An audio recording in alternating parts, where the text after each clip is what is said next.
नमस्कार, खबरों की खबर में आपका स्वागत है। प्रियंका गांधी ने फिर से एक एंट्री मारी है भारत की राजनीति में, लेकिन इस बार एक आरोप के साथ। आरोप ये कि मोदी सरकार उनकी जासूसी कर रहा है। और यह आरोप क्यों लगा है?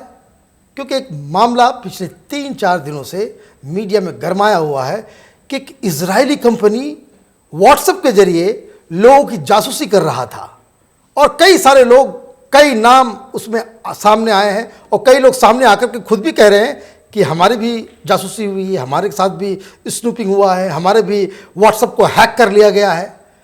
तो ये मसला जो है बिल्कुल इस तरह से बनता चला जा रहा है कि इस देश में कोई फासिस्ट गवर्नमेंट है जो लोगों के ऊपर नज़र रखती है, लोगों की आज़ादी के दुश्मन है, उसके पर्सनल लाइफ में ताका झाकी कर रही है, ब्ला ब्ला, इस तरह के आरोप जो है लगे हैं।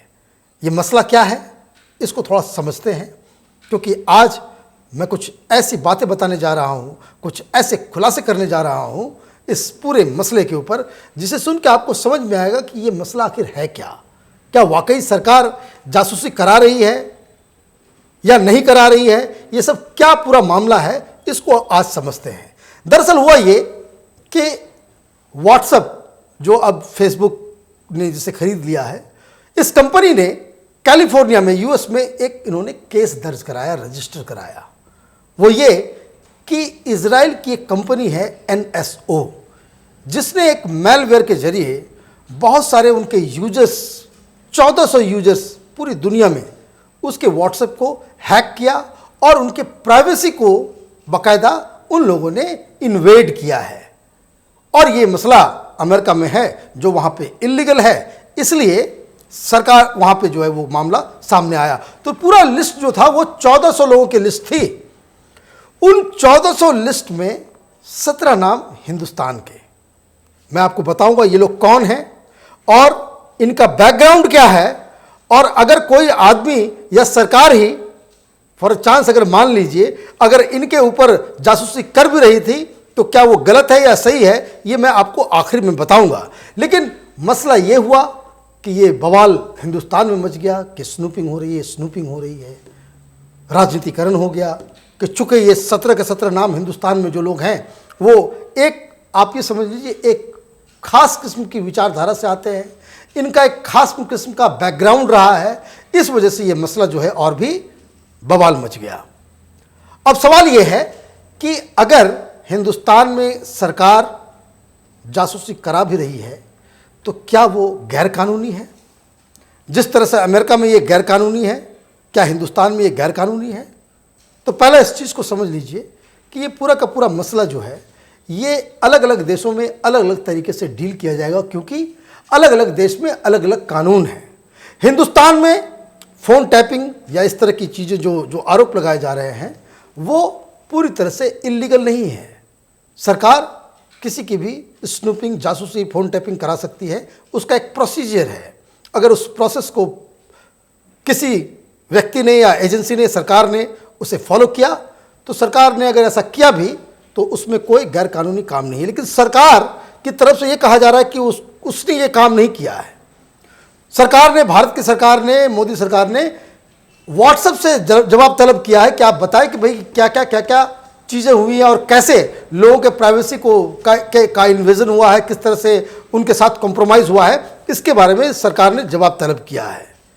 लेकिन सवाल दूसरा है कि सरकार तो अपने हिसाब से चलेगी, लेकिन कुछ सवाल ऐसे हैं जिसका जवाब अभी तक नहीं मिल पाया है। सबसे पहले मैं आपको बताता हूं कि इजरायली कंपनी NSO ने क्या हिंदुस्तान में इसने सरकार को या किसी प्राइवेट व्यक्ति को इस तरह के डिवाइस, इस तरह का सॉफ्टवेयर उसने बेचा है, या क्या ये NSO जो इजरायली कंपनी है हिंदुस्तान में ऑपरेट कर रही है। मैं आपको बताऊं कि 2017 में एक इस तरह की रिपोर्ट आई है कि जिसमें बताया जा रहा है कि छत्तीसगढ़ में जो नक्सली प्रभावित इलाका है, वो इंटेलिजेंस ऑफिसर्स जो नक्सलिज्म के खिलाफ लड़ रहे हैं, उनके सामने इजरायलियों का एक ग्रुप इस तरह के डिवाइस को बेचने आया था 2017 में। कोई अक्टूबर-नवंबर का समय था। उस समय इन लोगों ने इस सारे बड़े बड़े पुलिस अधिकारी और इंटेलिजेंस ऑफिसर्स के सामने इन लोगों ने एक प्रेजेंटेशन दिया। ये प्रेजेंटेशन करीब 25 से 30 मिनट तक चली, लेकिन लोगों ने तो कहा कि ये काफ़ी अच्छा डिवाइस है, इसके जरिए नक्सलियों के ऊपर नज़र रखी जा सकती है, उनकी कार्रवाई और उनको मदद करने वाले और जो पूरे रैकेट से जुड़े हुए लोग, जो लोग कौन हैं, उसको पकड़ा जा सकता है। लेकिन कीमत बहुत ज़्यादा इजरायली कंपनी ने बताया, इन लोगों ने बताया कि इसके लिए कम से कम 60 करोड़ रुपए जो है लगेंगे। वो डील नहीं हो पाया और ये सरकारी इंफॉर्मेशंस के मुताबिक इन लोगों ने लिया नहीं लिया ये पता नहीं। लेकिन अब जब ये मसला बवाल जब मचा है तो कुछ लोगों ने बातचीत की एनएसओ कंपनी से। तो एनएसओ कंपनी की तरफ से ये कहना कि भाई हिंदुस्तान में आप ऑपरेट कर रहे हैं या नहीं कर रहे हैं, तो उनकी तरफ से ये जवाब आया कि वो अपने क्लाइंट्स के नाम बता नहीं सकते। इसका मतलब साफ है कि हिंदुस्तान में एनएसओ ने कुछ लोगों को ये डिवाइस को सेल किया है। अब सवाल यह है कि सरकार ने इसे खरीदा, सरकार के किसी डिपार्टमेंट ने खरीदा, या फिर मैं आपको यह भी बता सकता हूं कि क्या कि किसी इंडिविजुअल ने, प्राइवेट पर्सन ने इस डिवाइस को खरीदा। क्योंकि एक बात तो तय है कि हिंदुस्तान में इस कंपनी का ये जो प्रोडक्ट है, जासूसी करने वाला जो स्नूपिंग टूल है, जो पेगासस मैलवेयर है, इसका इस्तेमाल हिंदुस्तान में तो हुआ है। लेकिन अगर हम तार को जोड़ें और इन नामों के ऊपर जरा गौर करें तो आपको एक अजीबोगरीब किस्म की एक सिमिलरिटी मिलती है। जैसे ये जो 17 नाम जो सामने आए हैं, इनमें नाम है शालिनी गेरा, बेला भाटिया, शुभ्रांशु चौधरी, निहाल सिंह बी राठौर, डिग्री प्रसाद चौहान, रूपाली यादव, सिद्धांत सिब्बल, आनंद तेल तुमड़े, अंकित ग्रेवाल, विवेक सुंदरा, सीमा आजाद, आशीष गुप्ता, सरोज गिरी, राजीव शर्मा, अजमल खान और संतोष भारतीय। ये जो नाम मैंने आपको बताया, ये लोग कौन हैं, इनके ऊपर गौर करने की ज़रूरत है। ये वो लोग हैं जिसे हम कह सकते हैं ये टुकड़े टुकड़े गैंग के बहुत ही सक्रिय लोग हैं। इन सब का वास्ता नक्सलिज्म, अर्बन नक्सल, कश्मीरी सेपरेटिस्ट, इन लोगों से रहा है। ये मैं इसलिए कह रहा हूँ, इसके डिटेल में मैं इसलिए नहीं जा रहा हूँ, वीडियो लंबा हो जाएगा, लेकिन गूगल है आपके पास, आप फटाक से गूगल करके देख सकते हैं इन नामों के बारे में। बहुत सारी खबरें हैं, बहुत सारी चीज़ें हैं। कुछ लोग इसमें ऐसे हैं जो आपको याद होगा कि जेएनयू में एक लड़का पकड़ा गया था, रोना विल्सन, जो प्रधानमंत्री की असैसिनेशन में जिसका नाम था, उनसे जुड़े हुए लोग हैं। उसका कोई मित्र है, कोई उसका फ्रेंड, फिलोसफर, गाइड है, कोई, आप ये देखिए यलगार परिषद का जो मसला जो सामने आया था, जो हिंसा हुई थी महाराष्ट्र में, कोई गढ़चिरौली से रिश्ता रखता है। और ये सब लोग, ये वैसे लोग हैं, ये लेफ्ट लिबरल कबाल के लोग, जिसे मीडिया भी ये बता रही है कि ये सोशल एक्टिविस्ट हैं, आदिवासियों की आवाज़ के लिए काम करते हैं। लेकिन इन सब का रिश्ता उस नक्सलिज्म जैसे एक, जो कह सकते हैं कि जो टेररिज्म है हिंदुस्तान में, जो सबसे बड़ा खतरा, या जो कांग्रेस पार्टी ये आरोप लगा रही है कि भाई लोगों के साथ स्नूपिंग किया जा रहा है, ये तो ये बताना चाहिए कांग्रेस पार्टी को कि मनमोहन सिंह ने क्यों कहा था कि नक्सलिज्म जो है, इस्लामिक जो टेररिज्म है, उससे ज़्यादा खतरनाक है। कैसे कैसे ये हर राज्यों में फैला हुआ है और किस तरह से कई सारे डिस्ट्रिक्ट में, 250 के आसपास डिस्ट्रिक्ट्स में इसके जो तार जुड़े हुए हैं। तो कहने का मतलब ये है कि ये वो लोग हैं जिनके जो क्रेडेंशियल्स जो है वो डूबियस हैं।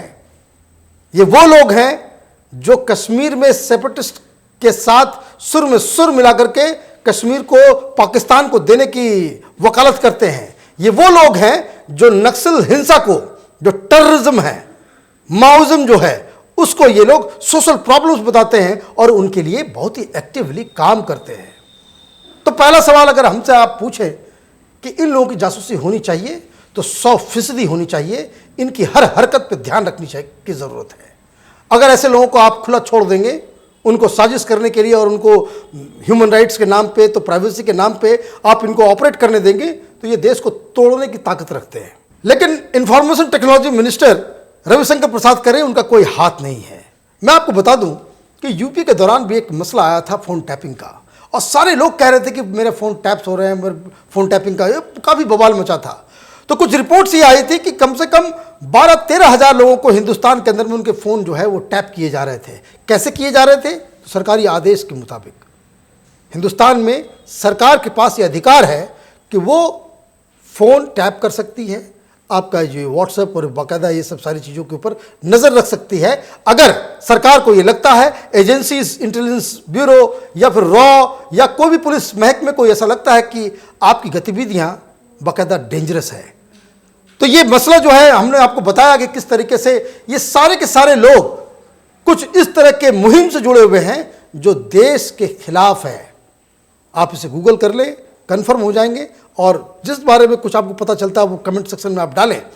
मैं दूसरी बात एक और कहता हूं कि ये फ़ोन टैपिंग और या जासूसी का जो मसला है वो कोई नया नहीं है। मैं आपको एक मेमोरी रिफ्रेश कर दूं, अभी लोग भूल गए हैं कि 2017 में ही जब ये पूरा का पूरा जो छत्तीसगढ़ में जिस तरह से ये इजरायली कंपनी आके प्रेजेंटेशन दे रही थी, उस दौरान दिल्ली की सरकार, केजरीवाल की सरकार ने बाकायदा अपने कैबिनेट से एक अप्रूवल पास किया था जिसमें 35 करोड़ रुपए का एक नया प्रोजेक्ट बनाया था, जिसमें स्नूपिंग डिवाइस, पता नहीं ये वही स्नूपिंग डिवाइस है या कोई और है, लेकिन बाकायदा एक स्नूपिंग डिवाइस।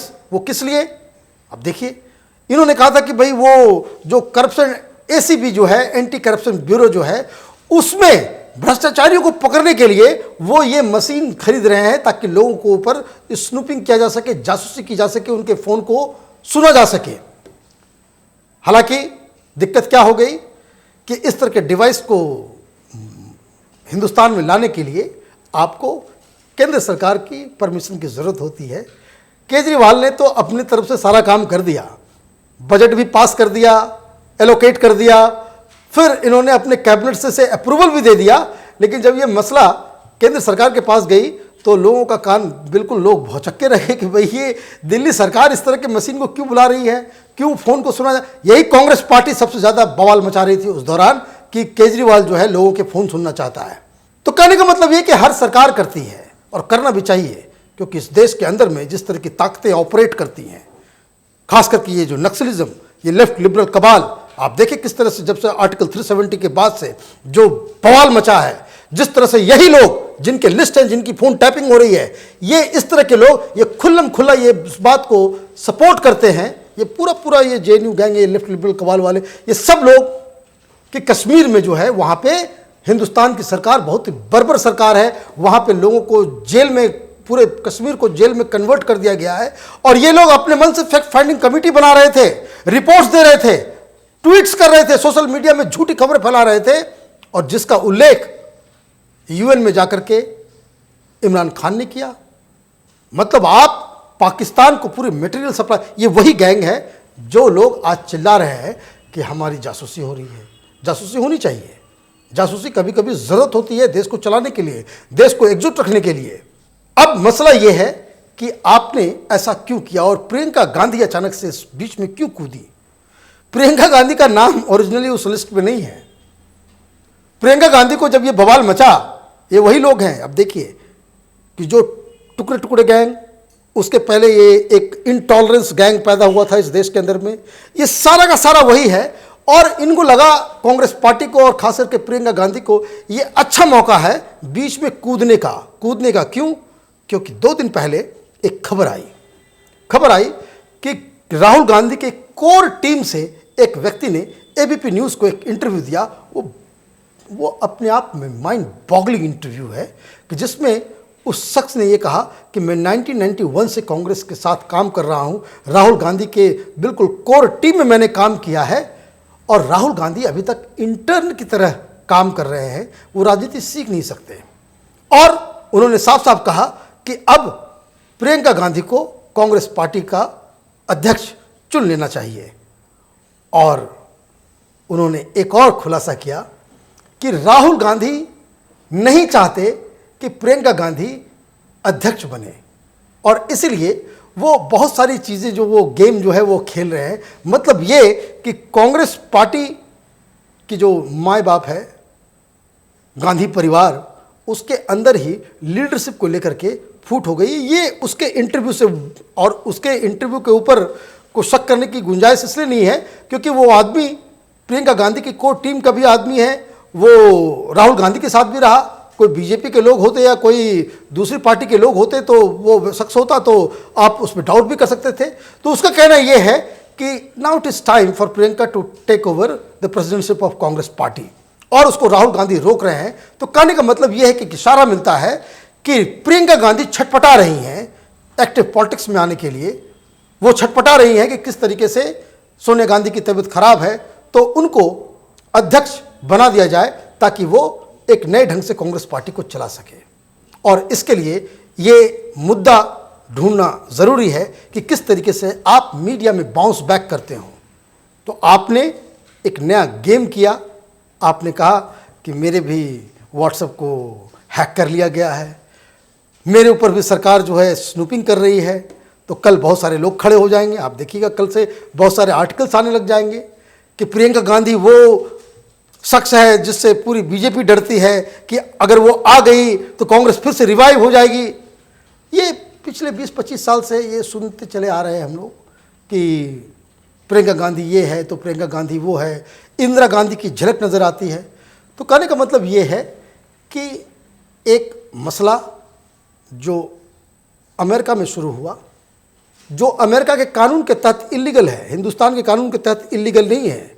सरकार के पास वो अधिकार है कि वो किसी के भी फ़ोन को टैप कर सकती है अगर ऐसा लगता है कि एजेंसीज़ को कि वो व्यक्ति इस देश की सुरक्षा और एकता के लिए और अखंडता के लिए वो खतरा है।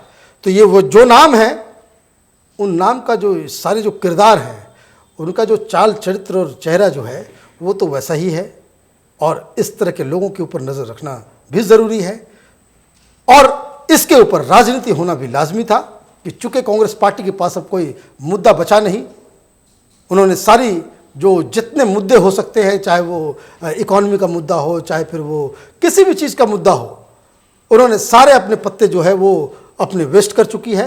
अब सिर्फ प्रियंका गांधी बची है, तो प्रियंका गांधी को ला करके इस मसले को फिर से जो है उठाने की कोशिश की जा रही है। तो आप देखते रहिए ओपिनियन पोस्ट इंटरनेट टीवी। हमारे वीडियोज़ को लाइक कीजिए, शेयर कीजिए और हमारे चैनल को सब्सक्राइब कीजिए और बेल आइकन को ज़रूर दबाइए ताकि हमारे वीडियोस के जो नोटिफिकेशंस हैं आप तक पहले पहुंचे। धन्यवाद।